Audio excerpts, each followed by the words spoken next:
Alhamdulillahi Rabbil Alamin. Wabihi nasta'in ala umuri dunya wa din. Syahadu an la ilaha illallah wahdahu la syarika lah. Wa nahnu nashhadu anna Muhammadan abduhu wa rasuluh la nabiyya ba'dah. Allahumma salli wa sallim ala rasulikal karim Muhammadin sallallahu alaihi wasallam. Ibadallah, usikum wa nafsi bitaqwallah, faqad fazal muttaqun. Qala Allah azza wa jalla fil Qur'anil azimil mubin, wasiyatan lana jami'an bihazil khutbah al-qasirah. A'udzu billahi minasy syaithanir rajim. Bismillahirrahmanirrahim. Qul huwallahu ahad, Allahus samad, lam yalid wa lam yulad wa lam yakul lahu kufuwan ahad. Sidang jemaah Jumat yang dirahmati Allah, khutbah kita pada kesempatan ini bertemakan wajib menjaga wibawa Islam di hadapan non-muslim. Wajib menjaga wibawa Islam di hadapan non-muslim.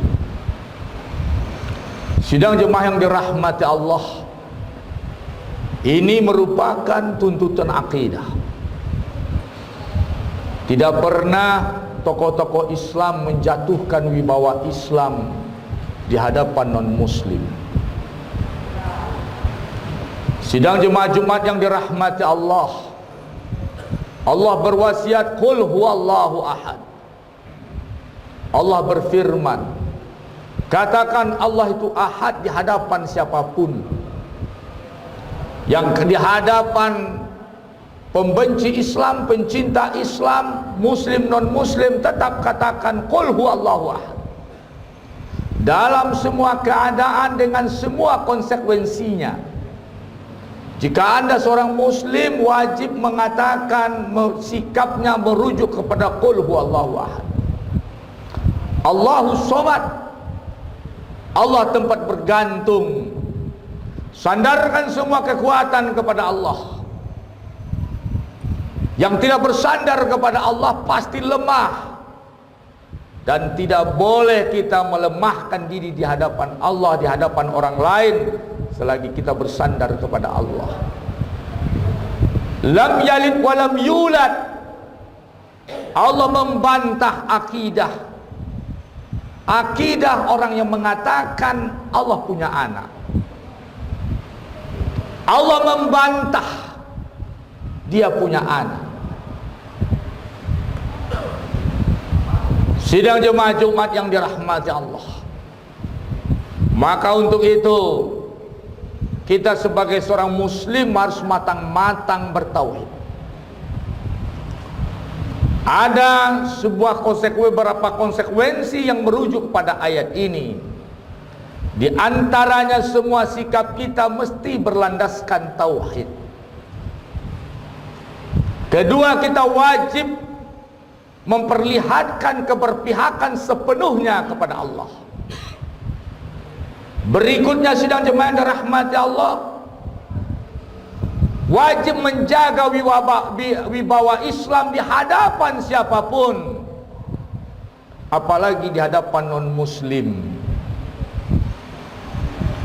Haram menjatuhkan wibawa Islam, mentoleransikan akidah dan syariah. Haram. Anda boleh bertenggang rasa dalam masalah sosial, tetapi dalam masalah agama, lakum dinukum waliyadin. Sidang jemaah Jumat yang dirahmati Allah, seorang ulama Islam, qadhi terkenal dalam sejarah Islam, Qadhi Abu Bakar Al-Baqilani, lahir pada 338 Hijriah. Satu generasi di bawah salafus saleh. Salafus saleh berakhir rentang waktunya 300 Hijriah. Dia lahir 338 Hijriah. Terkenal seorang qadhi Islam, Abu Bakar Al-Baqilani, mazhab fikihnya Maliki, mazhab akidahnya Asy'ari. Tokoh ulama Asy'ari bermazhab fikih Al-Maliki, bermazhab akidah Asy'ari. Diutus oleh khalifah memenuhi permintaan debat Raja Romawi, Kaisar Romawi. Debat agama ditantang oleh Kaisar Romawi. Dikirimlah Abu Bakar Al-Baqilani, seorang qadhi terkenal di dunia Islam. Hari kedatangan pertamanya, dia membawa surat dari khalifah. Ketika dia akan menyerahkan surat itu kepada Kaisar Romawi, maka ketika itu sang menterinya meminta agar pakaian serbannya ditukar dengan pakaian biasa. Maka tersinggung Qadhi Abu Bakar Al-Baqilani. Dia berkata, kewajiban kaisarmu menghormati tamunya, dan pakaianku ini, serbanku ini, jubahku ini yang aku pakai menghadap khalifahku, dan aku tidak akan pernah menukarnya ketika menghadap kepada kaisarmu. Kalau kalian tidak bersedia, ini surat dariku, aku akan kembali ke negeriku. Luar biasa, berwibawa seorang tokoh Islam di hadapan tokoh Nasrani. Sidang jemaah Jumat yang dirahmati Allah, maka dilaporkan itu kepada kaisar. Kata kaisar, ini bukan orang sembarangan, maka izinkan dia berpakaian dengan pakaian yang biasa atau pakaian kebesarannya. Pada hari pertama sidang jemaah yang dirahmati Allah, sebelum dia menghadap, sang menteri memulai debat dengan dia. Besok engkau ditunggu, wahai qadhi, oleh kaisar, besok pagi. Tapi sebelum engkau menghadap kaisar, aku ingin bertanya, benarkah menurut kalian Isa itu bukan Tuhan, tapi seorang hamba Allah? Bukankah kalian telah membohongi ayat Quran yang menceritakan Isa menghidupkan sesuatu yang mati, makhluk yang mati, menyembuhkan orang yang buta? Bukankah itu menciptakan itu sebuah bentuk sebagai seorang Tuhan, bukti sebagai seorang Tuhan? Kata Abu Bakar Al-Baqilani, kalau itu yang kau katakan, kami menjawabnya bahwasanya dalam Al-Quran dikatakan juga, beliau juga mengatakan bahwasanya itu terjadi semua dengan izin Allah. Itu hanya mukjizat. Kalau itu dijadikan bukti sebagai Tuhan, bagaimana dengan Musa alaihissalam yang merubah tongkatnya menjadi ular, air laut bersibak? Semua itu mukjizat Nabi, dan itu merupakan suatu kejadian yang terjadi dengan izin Allah Subhanahu wa ta'ala. Apakah kalian juga mengakui Musa sebagai Tuhan? Tidak. Bukankah persoalannya juga sama? Kenapa Isa kau anggap Tuhan sementara Musa tidak? Tumbang sudah sang menteri. Baik, besok kami tunggu engkau di majelis debat. Maka sidang jemaah Jumat yang dirahmati Allah, malam harinya sang kaisar berpikir, orang ini tidak mau tunduk kepadaku, dia mesti tunduk kepadaku, mesti merukuk kepadaku. pasti nanti dia tidak mau menghormati, merukuk kepadaku. Ketika diminta menukar pakaiannya dia tidak mau. Maka sidang jemaah Jumat yang dirahmati Allah, berpikir sang kaisar, dapat dia sebuah pikiran, memaksa Qadhi Baqilani, Abu Bakar Al-Baqilani, untuk merunduk kepadanya, merukuk kepadanya.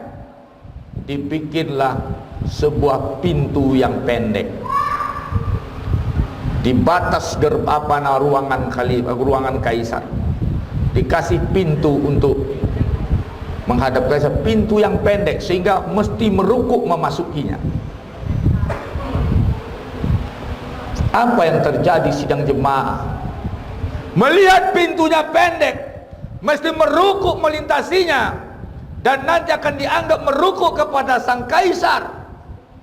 Sang qadhi tidak mau merendahkan wibawanya di hadapan orang kafir, walaupun di hadapan kaisar Romawi.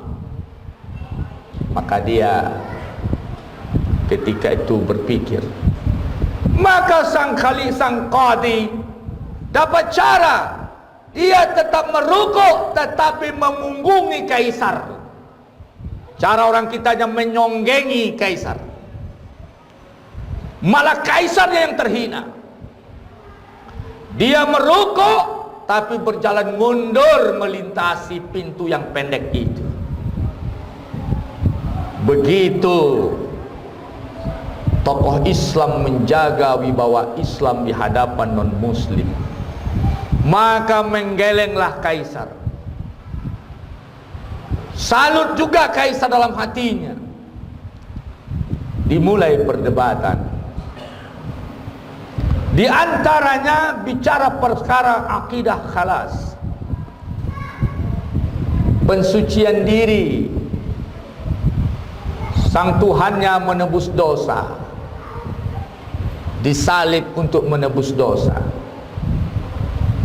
Maka bertanya Qadhi Abu Bakar Al-Baqilani, atas dasar ini saya tanya kalian, apakah Isa tahu sebelumnya kalau dia akan disalib? Tidak, mungkin tahu, mungkin tidak. Kalau dia tahu akan disalib, kalian jadikan itu dalil.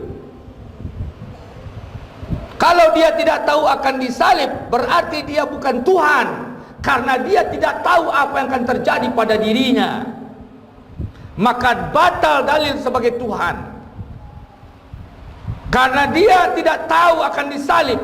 Kalau kalian jawab dia tidak tahu akan disalib, maka dia bukan Tuhan. Dia tidak tahu terhadap takdir yang akan menimpanya, musibah yang akan menimpanya. Kalau kalian jawab dia tahu akan disalib tapi dia ikhlas, dan ini bertentangan dengan kaedah setiap musibah mesti dihindari. Bagaimana seorang Tuhan tidak paham kaedah ini? Musibah disepakati oleh seluruh manusia wajib dihindari. Maka salib itu bukan dalil ketuhanannya, batallah ketuhanan Isa. Berganti, kalau begitu besok kita lanjutkan dengan pendeta yang lebih hebat lagi. Hari kedua dengan pendeta kedua, sang pendeta bertanya tentang menghujat Islam, tentang kasus hadisul ifki, terfitnahnya Bunda Aisyah. Waktu suatu hari Bunda Aisyah pergi bersama Rasulullah SAW. Kemudian Bunda Aisyah ingin buang hajat. Bunda Aisyah pergi ke tempat yang paling gelap. Rombongan tetap berjalan. Rasulullah tetap rombongan menjauh dari Aisyah, Bunda Aisyah. Kemudian ketika itu Bunda Aisyah setelah selesai keluar, ada seorang sahabat namanya Sofwan. Sofwan ini punya penyakit, kalau dia tidur tidak boleh dibangunkan. Kalau dia bangunkan dia sakit kepalanya. Dia biasa selalu berjalan di paling belakang dari rombongan. Itu kebiasaan Sofwan. Akhirnya ketika Bunda Aisyah keluar dari tempat buang hajat, berjalan, sudah sampai di jalan, rombongan Rasulullah menunggu. Sofwan pun datang dari belakang. Dari kejauhan nampak beriringan, padahal jauh, berjarak jauh. Maka ada orang munafik membuat cerita Bunda Aisyah berselingkuh. Terganggu rumah tangga Rasulullah, sampai turun ayat yang membantah tuduhan itu. Kisah itu disebut dengan hadisul ifki. Oleh orang non muslim ini dibesar-besarkan untuk menyerang Islam. Nah, tuduhan ini dilontarkan oleh sang pendeta. Bagaimana pendapatmu tentang perselingkuhan Bunda Aisyah, istri nabimu Aisyah, dan engkau tetap menganggapnya orang yang baik? Islam dipojokkan. Qadhi Abu Bakar Al-Baqilani menjawab, kalau itu yang kalian katakan, kalian sudah tahu itu fitnah dari orang munafik, fitnah dari orang-orang yang anti kepada kami. Itu fitnah belaka. Bukankah kalian juga mengalami fitnah yang lebih berat daripada kami? Dan kami tetap memihak kepada Maryam, Bunda Maryam yang difitnah sampai punya anak, melahirkan anak, difitnah oleh orang Yahudi, dan kami tetap memandang kesuciannya. Tapi kalian sengaja mengikuti fitnah ini. Bagaimana pendapat kalian? Bunda Aisyah punya suami, kalian tuduh selingkuh, dan dia tidak punya anak. Dia bersuami, dan kemudian turun ayat membantahnya, disucikan dari langit.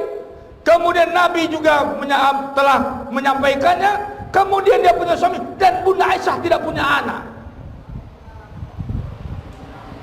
Sedangkan Bunda Maryam tidak bersuami, tetapi punya anak.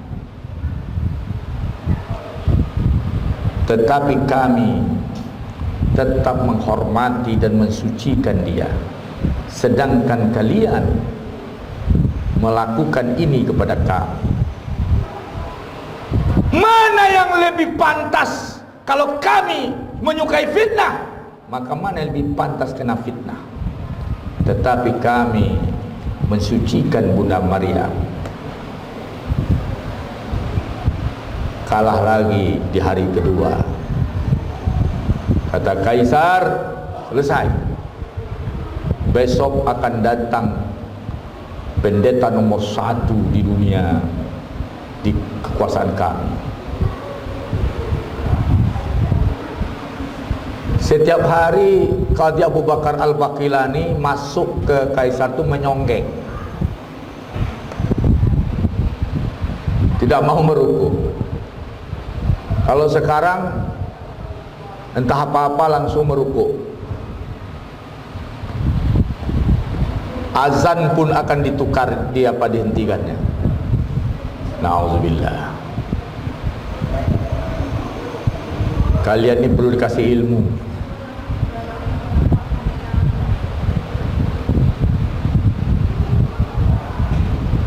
Nauzubillah.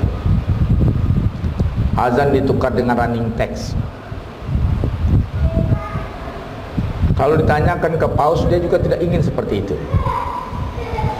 Dia juga tidak ingin seperti itu, saya yakin itu. Tapi angin lo tadah pada galeh ko nampak yang oleh.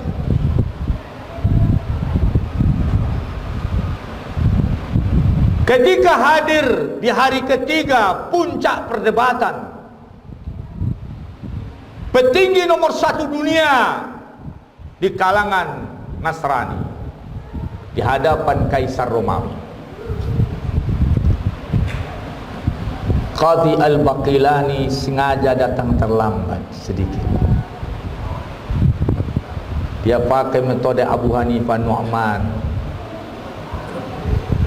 Abu Hanifah kalau berdebat sengaja datang terlambat. Ketika dia datang, diperkenalkan, ini wahai Qadhi Muslim, ini pendeta nomor satu, pakar nomor satu di agama kami. Langsung Qadhi menyapa. Apa kata Qadhi? Bagaimana kabarmu wahai Petri? Bagaimana kabar keluargamu? Bagaimana kabar istrimu? Bagaimana kabar anakmu? Langsung Kaisar menepuk kursinya. Ya hada, hei kamu ini, bagaimana kamu tanya istrinya, anaknya, sedangkan dia tidak pernah kawin? Kami mensucikan dia, menjaga kesuciannya dengan tidak boleh kawin. Langsung Qadhi Abu Bakar Al-Baqilani tersenyum dengan sumbangan bibirnya. Inilah agama kalian yang keliru. Kau tuduh Tuhanmu punya anak, Tuhan bapak, Tuhan ibu, sementara kau sucikan pendetamu dengan tidak boleh kawin. Qul huwallahu ahad, Allahus samad, lam yalid wa lam yulad wa lam yakul lahu kufuwan ahad. Sadarkah kalian dengan kekeliruan kalian? Kau sucikan pendetamu dengan tidak menikah, tidak punya anak, sementara Tuhanmu kalian klaim punya anak. Tuhan ayah, Tuhan ibu, Tuhan anak. Sidang jemaah Jumat yang dirahmati Allah, kisah Qadhi Abu Bakar Al-Baqilani sejarah bagian dari kisah emas dalam Islam.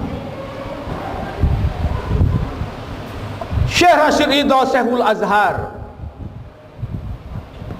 berdebat dengan pendeta, tapi karena perdebatan itu di panggung mereka, perdebatan panjang tak selesai. Kenapa kalian haramkan babi, kalian halalkan ayam? Akhirnya kata Syekh Rashid Ridha, begini saja, besok kalian carikan saya 2 ekor babi jantan, 1 ekor babi betina, masukkan satu kandang. 2 ekor ayam jantan, 1 ekor ayam betina, masukkan satu kandang. Maka setelah disiapkan, hadirlah mereka berdua. Babi di satu kandang kan 2 jantan 1 betina, maka dia melakukan hubungan kebinatangan berganti-ganti yang jantan untuk 1 ekor betina. Ayam berkelahi dulu yang jantan sama yang jantan. Setelah satu kalah dia menyingkir, yang menang baru menggandeng yang betina.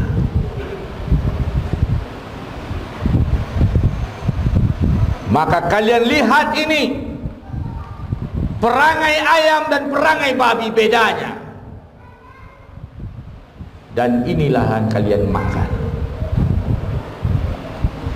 Sidang jemaah Jumat yang dirahmati Allah, Abu Ayyub Al-Ansari sebagai penutup, sahabat Nabi, orang yang rumahnya pertama kali disinggahi Nabi ketika hijrah ke Madinah. Di usia tua dia diutus oleh Muawiyah menjadi wakil jenderal mendampingi Yazid Yazid jenderal muda, umur 17 tahun, kemudian dia umur 70 tahun, sepasang yang muda. Yazid dengan umurnya 17 tahun, kemudian Abu Ayyub Al-Ansari 70 tahun, memimpin pasukan untuk ke Konstantinopel, memerangi Romawi. Akhirnya sidang jemaah yang dirahmati Allah, singkat cerita, terluka Abu Ayyub Al-Ansari parah. Kemudian Yazid mendatanginya, katanya, adakah pesanmu wahai Abu Ayyub? Ada. Yang pertama, saya punya dua pesan untuk engkau wahai Yazid. Apa itu? Yang pertama, engkau, jika aku mati, aku sampaikan dulu salamku kepada pasukan, semua pasukan. Yang kedua, jika aku mati, engkau kuburkan aku di jantung Konstantinopel.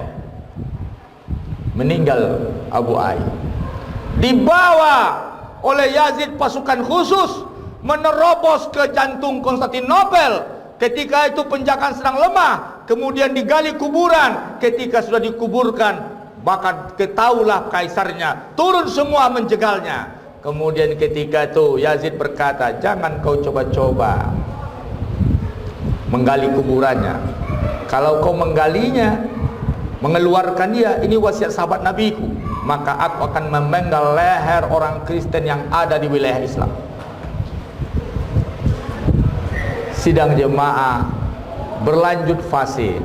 Maka suatu hari Sultan Murad setiap saat berkata kepada Muhammad Al-Fatih, nak, kau lihat seberang laut sana, seberang sana, di seberang muara sana, di situ dikuburkan seorang sahabat Nabi yang mulia, Abu Ayyub Al-Ansari.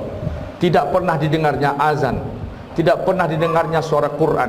Maka kelak kalau engkau memimpin negara ini, nak, kau bebaskan dia, sehingga Abu Ayyub mendengar azan dan Quran di sana.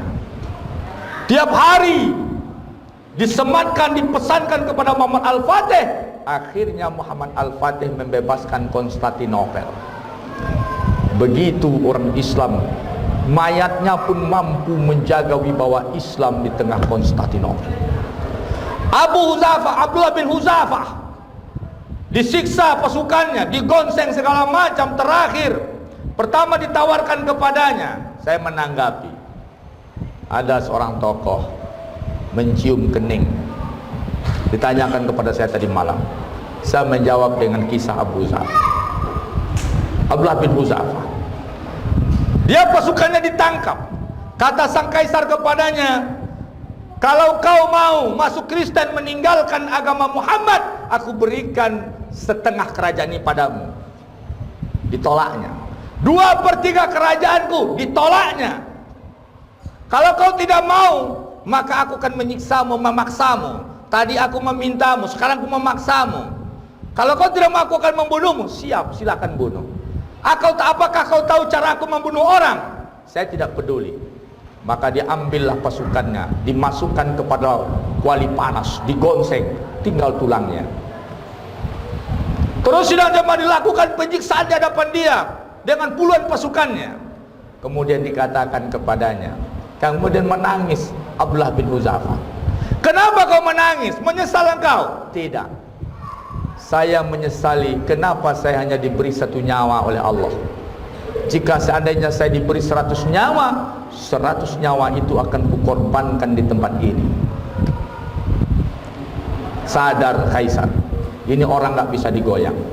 Akhirnya kata kaisar, maukah engkau mencium keningku sehingga aku bebaskan semua pasukanmu? Akhirnya Abdullah bin Huzafah mencium kening kaisar dan bebas semua pasukannya. Umar bin Khattab sudah panik mempersiapkan pasukan untuk membebaskan mereka. Tiba-tiba mereka sudah bebas. Dilakukan penyambutan. Ya Abdullah, bagaimana engkau bebas? Wahai khalifah, bagiku lebih baik aku mati daripada mencium kening kaisar Romawi. Tapi demi pasukanku, aku terpaksa rela tak rela mencium kening kaisar Romawi. Apa jawab Umar? Ya Abdullah bin Huzafah, redokah engkau kalau aku mencium keningmu sebagai tebusan di hadapan kaum muslimin yang ramai ini. Maka dibuatlah acara mencium kening Abdullah bin Huzafa oleh Umar bin Khattab sebagai tebusan kekecewaannya mencium kening Kaisar Romawi. Fa'tabiru ya ulil absar la'allakum turhamun.